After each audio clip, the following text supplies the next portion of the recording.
Ya, assalamualaikum warahmatullahi wabarakatuh. Apa kabar teman-teman semua? Berjumpa lagi dengan kami di channel Mujur Kasil, channel yang insya Allah mujur berkah dan berhasil. Ya oke, jadi pada kesempatan kali ini sesuai judul ya teman-teman, kita akan mereview greenhouse sederhana ini teman-teman. Jadi nanti lengkap ya untuk pembahasan kita kali ini. Jadi untuk ukuran greenhouse-nya berapa, kemudian untuk material yang digunakan apa saja, dan nanti untuk detail-detail lainnya juga kita akan bahas ya teman-teman. Jadi buat teman-teman semua jangan skip video ini, tonton terus sampai selesai ya, agar kalian tidak ketinggalan info-info penting dari kami ya teman-teman. Oke, kalau untuk modalnya kira-kira habis berapa, nanti saya akan buatkan video tersendiri ya teman-teman, agar tidak terlalu panjang videonya. Dan untuk kali ini kita hanya mereview saja ya teman-teman ya. Oke teman-teman, langsung saja ya. Jadi seperti inilah kondisi greenhouse sederhana yang terbaru ya teman-teman. Dan sejauh ini masih dalam kondisi yang cukup bagus ya. Jadi greenhouse ini sudah berumur 1 tahun teman-teman. Dan rencana saya greenhouse ini tuh bisa kuat sampai dengan 5 tahunan teman-teman. Jadi di rencana saya bisa digunakan 4 sampai dengan 5 kali fase penanaman teman-teman, atau periode ya. Jadi totalnya 4 sampai dengan 5 periode penanaman teman-teman. Dan ini baru 1 periode ya. Jadi masih panjang ya waktu yang bisa dimanfaatkan teman-teman, dan mudah-mudahan kedepannya juga bisa sesuai dengan apa yang saya rencanakan teman-teman. Oke, untuk luas greenhouse-nya ini sendiri yaitu 11 meter kali 15 meter teman-teman. Jadi kalau dalam meter persegi itu luasnya totalnya itu 165 meter persegi. Jadi bisa dibilang tidak terlalu besar ya teman-teman ya. Kemudian untuk tinggi greenhouse-nya ya teman-teman ya, kemarin juga ada yang tanya berapa sih tinggi greenhouse-nya, baik tinggi tepi maupun tinggi bagian tengahnya. Oke, untuk bagian tinggi tepinya ini saya buat itu sekitar 2,5 meter teman-teman. Kemudian untuk tinggi tengahnya itu sekitar 4,5 meter. Jadi selisih 2 meter ya teman-teman ya, dari tinggi tepi dengan tinggi tengahnya. Sebenarnya kalau bicara tinggi ya, itu bisa disesuaikan teman-teman, dan juga bervariasi ya. Jadi karena greenhouse saya ini skalanya masih skala kecil, jadi dengan tinggi seperti itu saya rasa cukup ya. Tapi kalau misal greenhouse-nya itu ukuran luasnya lebih luas lagi, tentunya tingginya pun mengikuti teman-teman. Karena sepengetahuan saya kalau greenhouse-nya lebih tinggi itu lebih bagus lagi teman-teman. Jadi sirkulasi udaranya pun lebih maksimal, jadi pengaruhnya pun terhadap tanaman lebih bagus lagi teman-teman. Kemudian untuk materialnya ya teman-teman ya. Jadi untuk material yang saya gunakan itu pertama ada bambu sebagai tiang penyangga, kemudian ada juga untuk balokan-balokan melintang ini. Kemudian juga dari bambu ini saya gunakan untuk bagian rengnya teman-teman ya. Kemudian juga yang pasti ada plastik UV sebagai penutup atapnya. Kemudian untuk bagian tepinya ini, pinggir-pinggirnya saya gunakan jaring teman-teman, dan jaring pun ini juga tidak full ya, jadi masih ada yang bolong-bolong ini, jadi nggak saya fullkan untuk jaringnya. Mungkin teman-teman juga ada yang tanya ya, kenapa nggak di fullkan untuk jaringnya. Dan bisa saya jelaskan itu, alasan saya kenapa nggak saya fullkan itu karena terkait polinasi teman-teman, atau penyerbukan ya. Dan juga kemarin ya di video saya sebelumnya juga banyak yang bertanya ya terkait dengan polinasi atau penyerbukan teman-teman. Oh bang, gimana bang kalau semisal greenhouse-nya itu jaringnya full, apakah ada pengaruh terhadap polinasinya teman-teman? Terkait hal itu juga saya masih belajar juga ya teman-teman ya. Tapi setahu saya ketika greenhouse tersebut menggunakan jaring secara full, polinasi itu tetap bisa dilakukan teman-teman dengan bantuan tiupan angin teman-teman. Bahkan juga misal kalau full, bahkan juga ada beberapa yang menggunakan blower ya teman-teman ya, jadi untuk membantu proses penyerbukan atau polinasi teman-teman ya. Karena kalau full paranet ya atau insect net itu serangga nggak bisa masuk teman-teman, jadi proses penyerbukan itu full dengan bantuan tiupan angin teman-teman. Nah, kalau untuk saya pribadi teman-teman, inilah salah satu alasan kenapa saya nggak saya fullkan untuk bagian tepinya, untuk jaringnya teman-teman. Jadi agar akses serangga pun bisa masuk, tetap bisa masuk ke tanaman, ke dalam greenhouse teman-teman ya, untuk membantu proses penyerbukan. Karena bagi saya serangga mungkin tetap ada beberapa yang menjadi hama ya teman-teman ya, tapi juga ada yang bermanfaat teman-teman. Jadi contohnya itu bisa untuk proses penyerbukan, membantu proses penyerbukan teman-teman. Karena kalau hama, semisal hama dari serangga itu penanganannya pun lebih mudah teman-teman ya.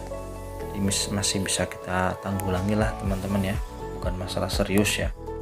Berbeda ketika kita menanam tanaman buah misalnya teman-teman. Kalau buah itu kalau menurut saya memang wajib harus full ya, harus full paranet teman-teman pinggirnya agar serangga tidak bisa masuk. Berbeda lagi kalau kita bicara tanaman cabai teman-teman ya. Kalau cabai yang penting kalau bagi saya tidak terkena layu fusarium dan juga tidak terkena antraknosa saja teman-teman. Jadi itu masih bisa ditangani dengan mudah teman-teman ya. Karena kalau antraknosa itu sendiri atau parek itu kan yang paling berpengaruh kan kelembaban ya teman-teman ya. Jadi bakteri itu lebih mudah berkembang biak teman-teman dan mudah menyebar lagi ya. Apalagi kalau musim-musim hujan teman-teman. Nah, dengan metode seperti ini yang terpenting bagian atasnya itu saya tutup dengan plastik UV. Jadi untuk mengatur tingkat kelembaban lebih gampang ya teman-teman ya.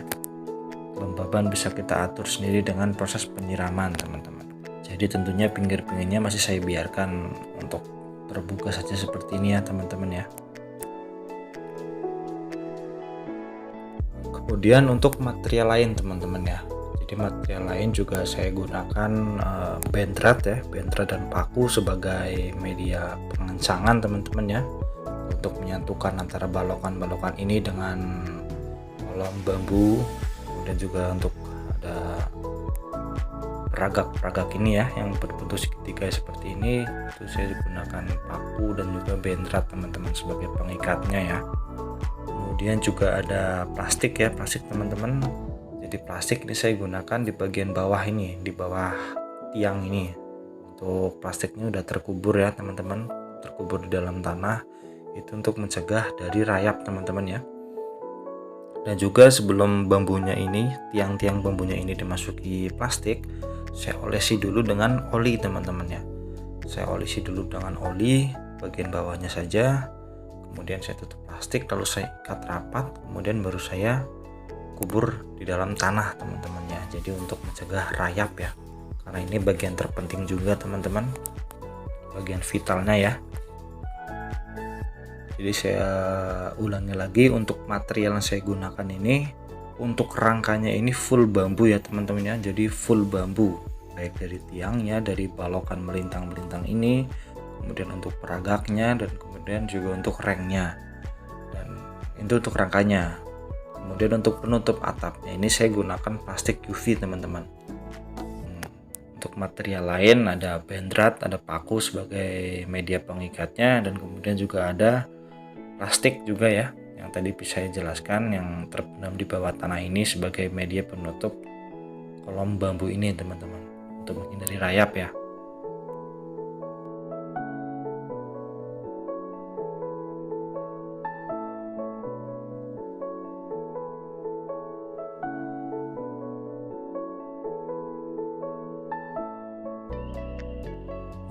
Kemudian kemarin juga ada yang sempat bertanya ya teman-teman ya, terkait jumlah tanaman yang bisa ditanam di dalam greenhouse ini ya. Jadi bisa saya jelaskan, dengan ukuran greenhouse 165 meter persegi ini, kemarin saya tanami kurang lebih sekitar 300 pohon teman-teman. Tapi kalau pengen lebih rapat lagi, kita tinggal atur jarak tanamnya saja ya. Kalau pengen rapat lagi, ini 400 bisa masuk teman-teman ya. Tapi jangan lupa kita juga harus mempertimbangkan untuk akses untuk perawatannya ya teman-teman ya. Jadi jangan sampai kita memaksakan untuk menanam lebih banyak lagi, lebih rapat lagi, tapi nanti ketika kita melakukan proses perawatannya itu kesulitan teman-teman, karena kita juga butuh akses untuk melakukan perawatannya teman-teman. Jadi itu juga poin penting ya. Hal itu juga menjadi satu alasan ya teman-teman ya, kenapa saya membuat bedengan-bedengan seperti ini. Tidak lain itu bertujuan untuk membedakan teman-teman. Jadi untuk membedakan akses masuk atau akses jalan, dan juga untuk media tanamnya teman-teman. Jadi harus dibuat perbedaan ya. Jadi saya buat seperti ini, bedengan seperti ini, dan juga tentunya lebih memudahkan kita dalam proses penanaman teman-teman ya. Dan kemudian teman-teman juga pasti bertanya ya, kok kenapa nggak dikasih plastik mulsa teman-teman?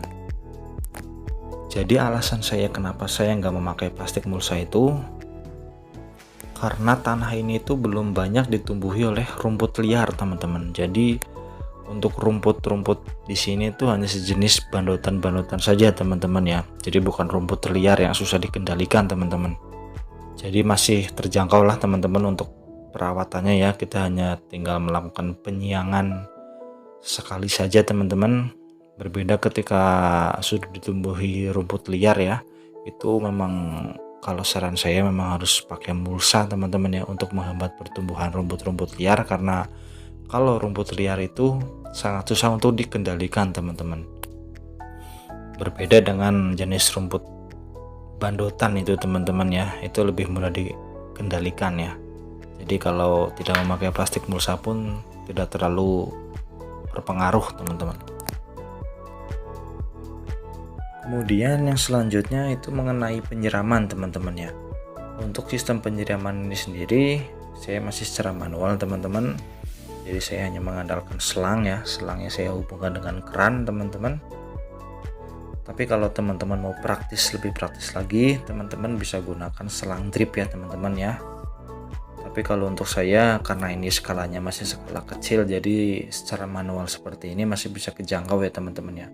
Beda ketika skalanya udah luas teman-teman, itu harus menggunakan drip ya, selang drip, agar proses penyiraman pun lebih praktis dan lebih menghemat waktu teman-teman. Karena otomatis kalau kita sudah menggunakan greenhouse seperti ini atau penutup atap seperti ini, otomatis air hujan pun tidak bisa masuk. Jadi kita harus melakukan penyiraman secara berkala menggunakan sistem penyiraman manual teman-teman.